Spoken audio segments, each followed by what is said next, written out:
Ceci est un livre audio autogénéré par Google. Première partie, historique des différentes approches de l'intelligence.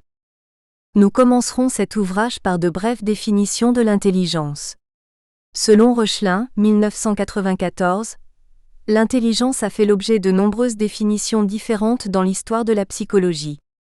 La plupart évoquent une capacité générale d'adaptation à des situations nouvelles par des procédures cognitives.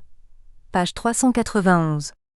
Selon Hutto et Lautrey 1999a, l'accord se fait sur une définition générale de l'intelligence conçue comme une capacité d'adaptation à des situations nouvelles, capacité qui permet de connaître, de comprendre, d'apprendre. Page 2. Ou encore, l'intelligence est l'ensemble des capacités permettant de résoudre des problèmes. Hutto et Lautrey 1997 page 3. Ou encore plus récemment, Stenberg 2003, définit l'intelligence comme l'adaptation à son environnement. Suivant Hutto et Lautrey 1999a, les différentes approches de l'intelligence peuvent être catégorisées de la façon suivante. L'approche globale dans laquelle on vise une évaluation globale du niveau de développement intellectuel, généralement sous la forme d'un quotient intellectuel, QI. Les échelles de Binet et Simon, de Wechsler et de Kaufmann représentent cette approche. Elles sont surtout utilisées dans le domaine de l'éducation et de la santé.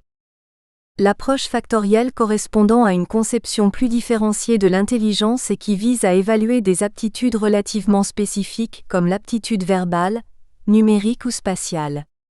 Celle-ci a donné lieu au test factoriel ou test d'aptitude, surtout utilisé dans le domaine de la psychologie de l'orientation et du travail, mais aussi dans le domaine de l'éducation.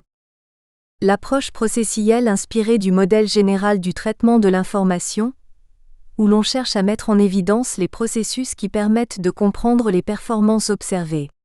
Cette approche est pour l'instant en grande partie restée dans le domaine de la recherche fondamentale. Cette catégorisation est néanmoins relative. Comme nous allons le voir, Binet réalisait des observations si fines des enfants qu'elles ressemblent fort à l'identification de processus modernes. Le QI que l'on obtient dans une échelle de Wechsler peut être à tel point analysé que des aspects différenciés du développement intellectuel peuvent être identifiés. Le QI calculé à partir des échelles de Kaufmann est en réalité basé sur une analyse des processus en jeu dans les subtests. Les structures factorielles hiérarchisées de l'intelligence reconnaissent l'existence des apostrophes. Un facteur général commun ressemblant fort à une évaluation globale de l'intelligence. Enfin, même l'approche processuelle peut être simplement vue comme la performance de certaines opérations intellectuelles élémentaires. Je présenterai également l'approche structurale de Reuchlin, 1995.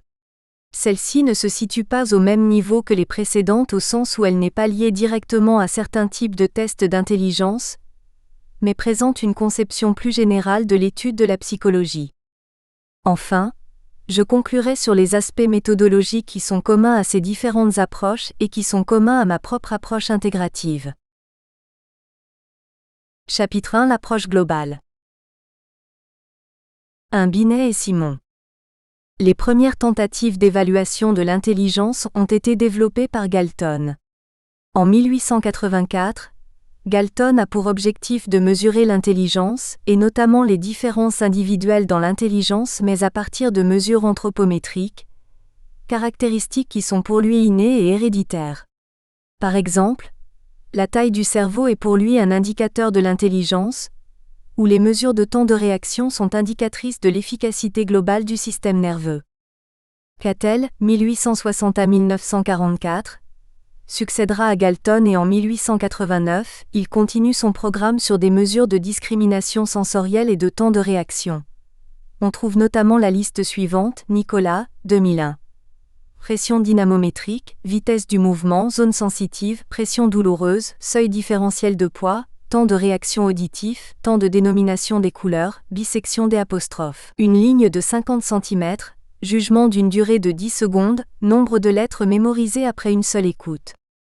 Les résultats montrent qu'il n'y a aucune corrélation entre les résultats aux divers tests, ni aucune corrélation entre les performances et le niveau universitaire.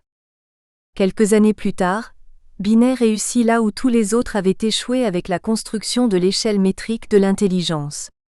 Les tests utilisés mesurent les fonctions mentales supérieures, et non pas seulement les activités sensorielles. Galton est le créateur d'une psychologie différentielle des individus, mais Binet a bien vu que dans la plupart des cas, sauf les anomalies maladives, les différences individuelles concernant les sensations sont très faibles et insignifiantes par rapport aux différences des activités supérieures. Nicolas, 2001. L'origine des premiers travaux sur l'intelligence est donc attribuée à Binet en France. Ces travaux sont nés d'un souci pratique, celui de repérer les enfants en difficulté scolaire. Binet a eu à son époque deux idées simples et géniales, qui ont fait sortir l'évaluation de l'intelligence de l'impasse où elle se trouvait à la fin du XIXe siècle. Sa première idée est d'avoir mis en place des situations de test permettant d'évaluer des processus complexes, alors qu'on ne savait évaluer que des processus élémentaires. Sa deuxième idée est d'avoir imaginé que ce qu'un enfant de 3 ans sait faire est moins intelligent que ce que sait faire un enfant plus âgé. Les tâches sont hiérarchisées selon l'âge.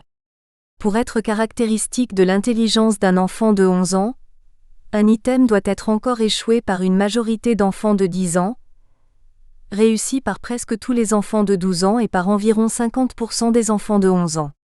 La liste des items est ainsi clairement structurée en fonction de l'âge moyen auquel ils sont réussis, de 3 ans à 13 ans. Ces normes d'âge permettent le calcul d'un âge mental. Par exemple, un enfant de 11 ans devrait être capable de critiquer des phrases contenant des absurdités, de loger 3 mots dans une phrase, de trouver plus de 60 mots en 3 minutes, de donner des définitions abstraites, de mettre des mots en ordre. Quel que soit son âge chronologique, un enfant qui réussit les items caractéristiques de 11 ans a un âge mental de 11 ans. C'est par cette méthode que Binet et Simon construisent leur échelle métrique de l'intelligence. En 1912, STEM appelle le rapport entre âge mental et âge chronologique le quotient intellectuel, ou QI.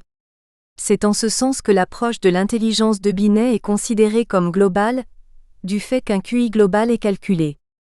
Néanmoins, quand on lit Binet et Simon 1908, la qualité de ces observations témoigne un siècle plus tôt de connaissances très actuelles en psychologie cognitive qui dépassent largement une simple évaluation globale.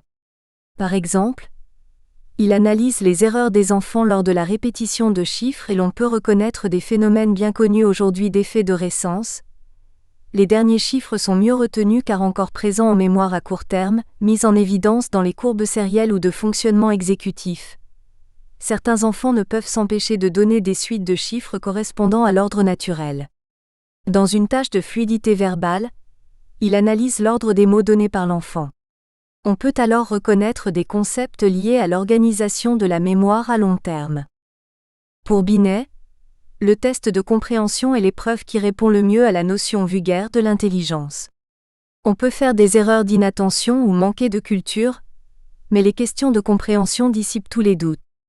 À ce propos, Binet raconte une anecdote d'un enfant de 10 ans et demi, indiqué par les maîtres, qui était très lent à répondre comme engourdi, qui prévenait mal en sa faveur car il avait une figure sans expression. Il ne savait pas quel jour on était, quel était le jour après dimanche, en lecture il en était encore à syllabaire. Quand on lui posa la question « Pourquoi doit-on juger une personne d'après ses actes plutôt que d'après ses paroles ?» Il répondit « Parce que les paroles ne sont pas bien sûres et que les actes sont plus sûrs. » Pour Binet, cet enfant était moins bête qu'il en avait l'air. Binet et Simon 1908 page 47. Binet reprend en conclusion des réflexions sur la définition de l'intelligence qu'il distingue de l'aptitude scolaire. Il nous semble que l'aptitude scolaire comporte autre chose que l'intelligence. Pour réussir dans ses études, il faut des qualités qui dépendent surtout de l'attention, de la volonté, du caractère par exemple, une certaine docilité, une régularité d'habitude et surtout de la continuité dans l'effort. À propos de la mesure de l'attention, Binet rapporte une expérience très intéressante. Les expérimentateurs préconisent depuis longtemps un test d'attention, qui consiste à faire barrer dans un texte imprimé certaines lettres seulement. Le nombre de lettres correctement barrées, sans erreur ni oubli, dans un temps donné, est présenté comme une commode mesure de l'attention. Nous y souscrivons mais avec une réserve, c'est que le sujet ne sera pas isolé avec l'expérimentateur. Appelez auprès de vous un enfant peu attentif, et faites-lui l'expérience. Vous ne verrez pas de grande différence dans les résultats numériques si vous le comparez à un enfant plus attentif. Ne vous en étonnez pas. Votre présence réconfortante ou intimidante explique tout. Vous avez empêché l'inattentif de perdre son temps. Il n'a pas osé lever le nez et regarder les mouches. En réalité, vous avez coopéré à son travail, et ce qu'il a barré de lettres représente votre action combinée à la sienne. Maintenant reprenons le même test, mais dans des conditions toutes différentes. Faisons asseoir 5 enfants autour d'une table, donnons-leur le même texte à barrer, recommandons-leur le silence, et laissons-les seuls. 5 minutes après, quand on relèvera les copies, on verra de curieuses différences, si on compare le travail de chaque enfant opérant dans son milieu de camarades et sans surveillance, avec ce qu'il a donné d'abord quand il était isolé. L'enfant attentif a résisté à la cause de la distraction. Il a pu fournir la même quantité et qualité de travail dans les 2 séances. Ce n'est pas le cas chez l'inattentif. Binet et Simon 1908, page 76. On constate que pour Binet, la situation de test devait tenir compte du contexte de son évaluation. Les capacités d'attention ne sont pas une donnée chiffrée brute, indépendante de tout contexte. D'autres facteurs, d'ordre plus conatif, interagissent avec le cognitif. Ces observations peuvent être rapprochées de celles de Bourgès, 1984, pour qui le test du code, de l'échelle verbale de Wechsler, outre les capacités d'attention, peut aussi être l'indicateur d'un désir de réussite et d'investissement de la scolarité. Les idées de Gardner, 1996, sur l'importance de la contextualisation de l'évaluation de l'intelligence vont dans ce sens mais sont beaucoup plus radicales. Au lieu d'être imposées de l'extérieur, de temps en temps durant l'année, Gardner parle ici des tests classiques, l'évaluation devrait être incluse dans l'environnement naturel de l'apprentissage. Dans la mesure du possible, elle interviendrait au vol, comme partie intégrante de l'engagement naturel de l'individu dans une situation d'apprentissage, page 157. Une autre situation de Binet enfin retiendra notre attention. Il s'agit de description de gravure confère. Figure 1, où la réponse est analysée à travers le diagnostic de 3 niveaux intellectuels différents selon la réponse fournie par l'enfant. Figure 1, exemple de description de gravure d'après Binet et Simon 1908. 1 degré réponse par énumération. Niveau de 3 ans. Ces réponses sont les plus élémentaires. Le jeune enfant énumère isolément les personnages et les objets qu'il reconnaît dans la gravure. 2 degrés réponse par description. Ces réponses sont du niveau de 7 ans. Au lieu d'une simple énumération, on a une liaison entre les mots et donc des phrases comme « un monsieur et une dame qui dorment sur un banc ». 3 degrés réponse par interprétation. Le commentaire dépasse ici le tableau visible. Il y a recherche de cause et souvent une note émotionnelle, de tristesse ou de sympathie. Ce sont des malheureux qui sont assis sur un banc, et qui n'ont pas de domicile pour aller se coucher. Ou encore c'est apostrophe et la nuit, des malheureux.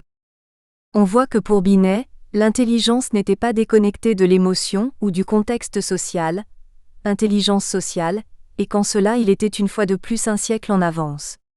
On connaît en effet actuellement un intérêt important pour ce qu'on appelle l'intelligence émotionnelle, Salovey et Pizarro, 2003, ainsi que pour les relations entre émotion et cognition, y compris chez les expérimentalistes. Une remarque de Lemaire, 1999, est de ce point de vue assez représentative de ce changement. Lemaire explique en effet les raisons épistémologiques qui ont conduit jusqu'alors à ne pas étudier les émotions. Les psychologues cognitivistes se sont d'abord focalisés sur l'étude des processus cognitifs fondamentaux. Ils devaient simplifier au maximum les situations expérimentales pour conduire cette étude rigoureusement et systématiquement. Laisser les émotions jouer aurait semé la confusion et n'aurait pas permis d'analyser précisément les processus cognitifs. Les psychologues ont donc cherché à neutraliser les émotions dans les contextes expérimentaux ou dans les tâches cognitives étudiées. Neutraliser les émotions permettait une étude précise des processus cognitifs. Cette démarche était dans un premier temps tout à fait louable.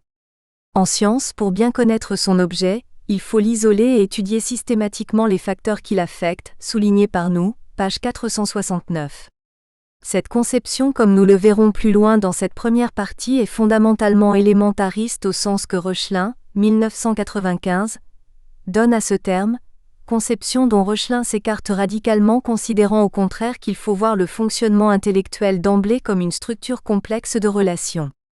Par exemple, dans le domaine des différences individuelles à l'école, un comportement qui différencie les enfants à l'école ne peut être décrit et par là même expliqué qu'en l'insérant dans une structure d'autres variables différenciatrices parmi lesquelles peuvent se trouver d'autres variables scolaires, des variables cognitives et connatives se manifestant en dehors du cadre scolaire, des variables biologiques et des variables environnementales.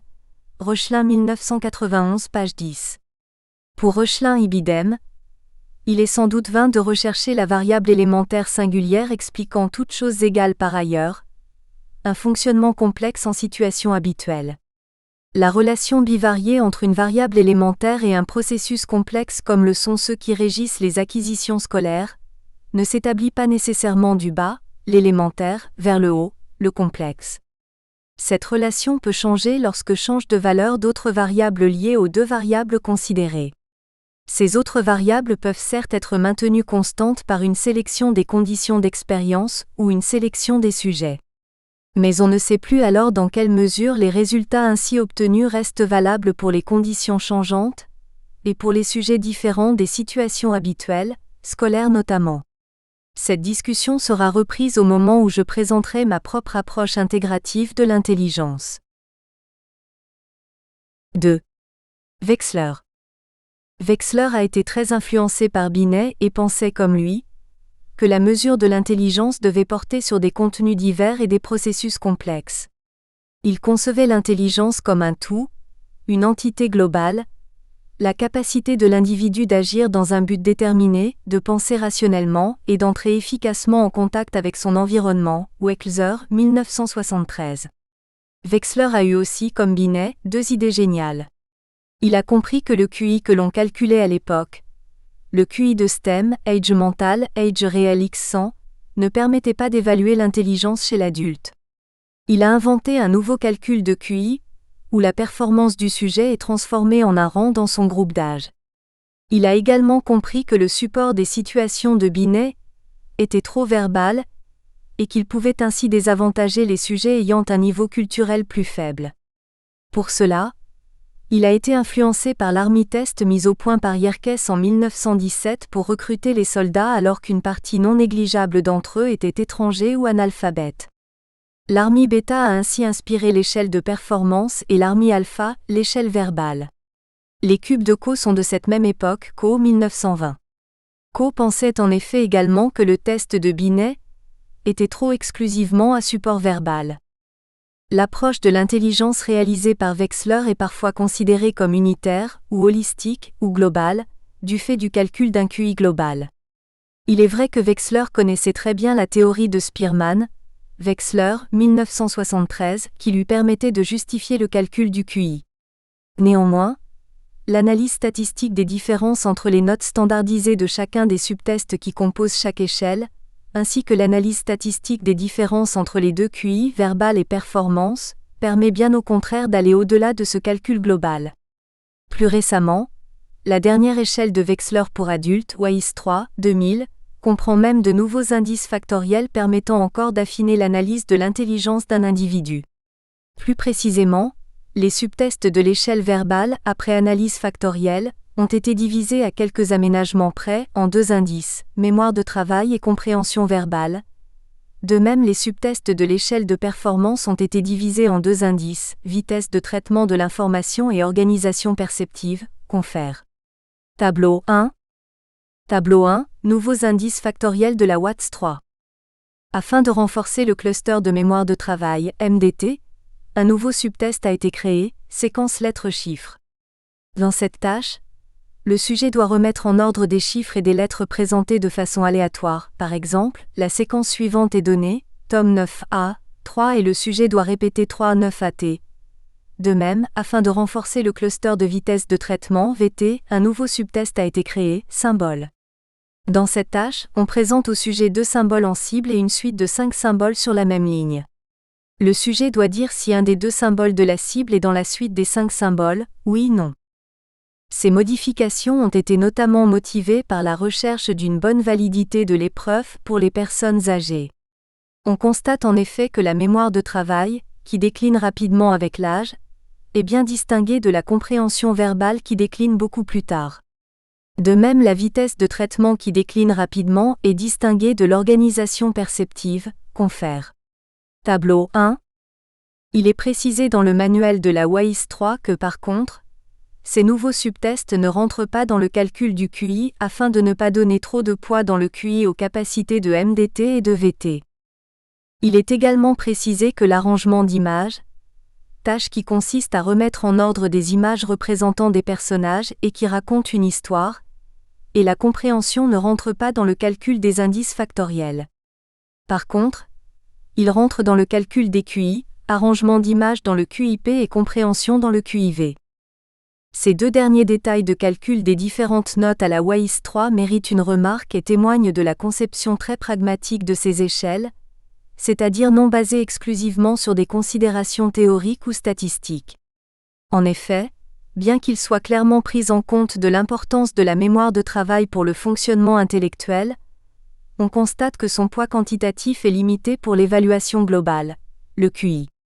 Déjà Wechsler, 1973, précisait que bien que l'on puisse calculer deux scores différents pour la mémoire des chiffres à l'endroit et la mémoire des chiffres à l'envers car renvoyant des processus différents, il décidait de ne pas le faire pour la même raison. La variance de chaque subtest étant ramenée à 1 pour tous les subtests, transformation en note Z, la part de variance dans le QI due à la mémoire serait plus accentuée. Il existe actuellement un engouement important pour la mémoire de travail considérée parfois, Kilnen et Kristall, 1990, Zuss, Oberauer, Wittmann, Wilhelm, Esperluet-Schulz, 2002, comme le processus le plus fondamental de l'intelligence, de même pour la vitesse de traitement. Il ne me paraît pas raisonnable de suivre cet élan pour deux raisons. D'une part, il n'est pas toujours fondé sur des résultats statistiques probants. D'autre part, cet élan m'apparaît plus un retour en arrière avant Binet quand on ne savait pas mesurer l'intelligence, même si le concept de mémoire de travail peut constituer un progrès relativement au concept de mémoire à court terme. Parallèlement, le subtest d'arrangement d'images ne fait partie d'aucun indice factoriel mais n'a pas été pour autant éliminé de l'échelle. Cette décision me paraît pertinente car sinon, un pan important de l'intelligence ne serait pas évalué, celui de l'intelligence sociale. En d'autres termes, même si on ne sait pas bien encore ce que mesure ce test, il semble intéressant de le conserver. Gardner, 1996, avait de ce point de vue une position encore plus extrême car pour lui, on ne simplifie pas la définition de l'intelligence dans le seul but de pouvoir la mesurer. Dans cette optique, il a introduit le concept d'intelligence multiple, et notamment celle d'intelligence interpersonnelle qui pourrait correspondre éventuellement au subtest d'arrangement d'images.